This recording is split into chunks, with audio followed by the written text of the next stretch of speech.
Em nome do Pai, do Filho e do Espírito Santo. Amém.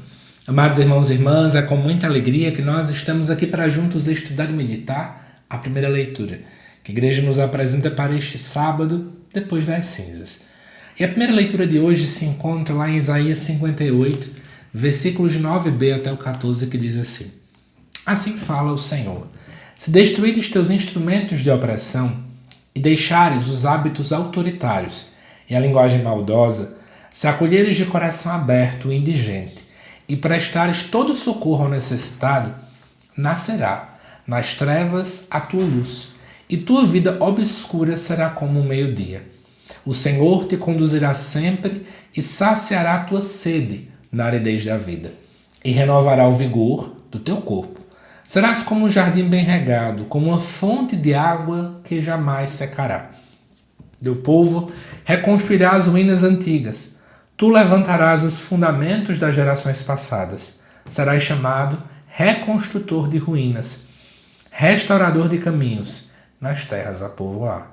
Se não puseres o pé fora de casa no sábado, nem tratares de negócios em meu dia santo, se considerares o sábado teu dia favorito, dia glorioso, consagrado ao Senhor, se o honrares, pondo de lado atividades, negócios e conversações, então te deleitarás no Senhor.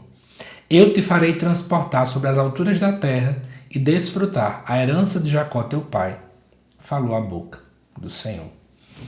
Amados irmãos e irmãs, a gente está aqui na continuidade da primeira leitura que é apresentada pela igreja na sexta-feira. Na sexta-feira o foco era falar justamente dos erros, né?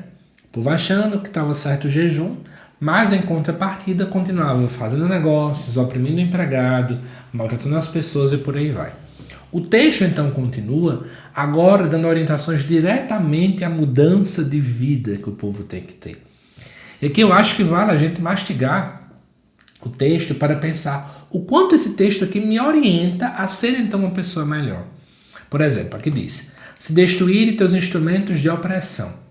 Quais são os instrumentos de opressão, por exemplo, que eu tenho? Muitas vezes é o meu falar. É a minha forma de falar, é o meu jeito de ser que oprime o outro, né?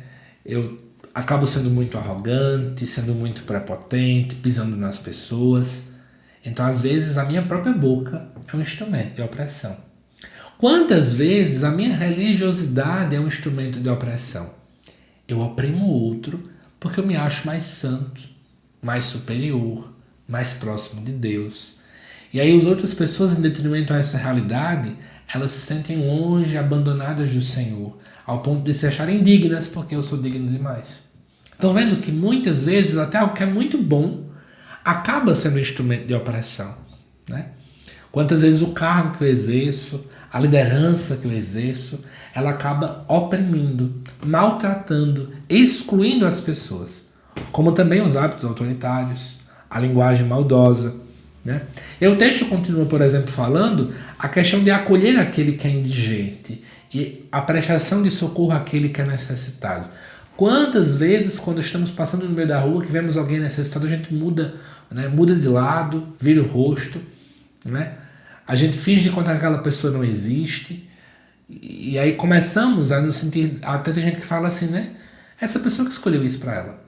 E às vezes é de fato, não é um assaltante que está querendo lhe assaltar, mas é uma pessoa que necessita da graça de Deus. É aquela pessoa que muitas vezes, pela dinâmica da vida, realmente ela está onde está. E nós precisamos fazer algo. Nós precisamos socorrer essa pessoa desde com o pão da palavra, como também com o pão material. Quaresma também é tempo para isso. Muitas vezes focamos apenas numa conversão que parece que fica no âmbito abstrato. Mas a conversão ela tem que ser concreta. Em atitudes no dia a dia da gente. Então, espero que você, amado irmão, amada irmã, possa, à luz dessa primeira leitura neste sábado, meditar melhor sobre as nossas mudanças de atitudes que a Quaresma acaba por nos interpelar.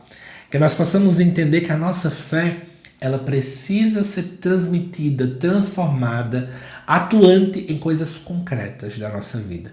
Desde as pequenas coisas até as grandes coisas. Quando a gente entender isso, a gente vai vivenciar o que a segunda parte da leitura nos fala, né? Nós vamos ser, literalmente, como diz aqui o texto, nós vamos ver que a nossa sede vai ser saciada, né?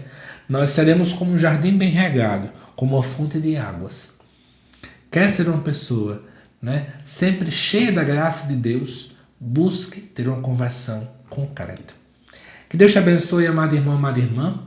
Te aguardo daqui a pouco às 7 horas da noite para o estudo do Evangelho também deste sábado. Até mais.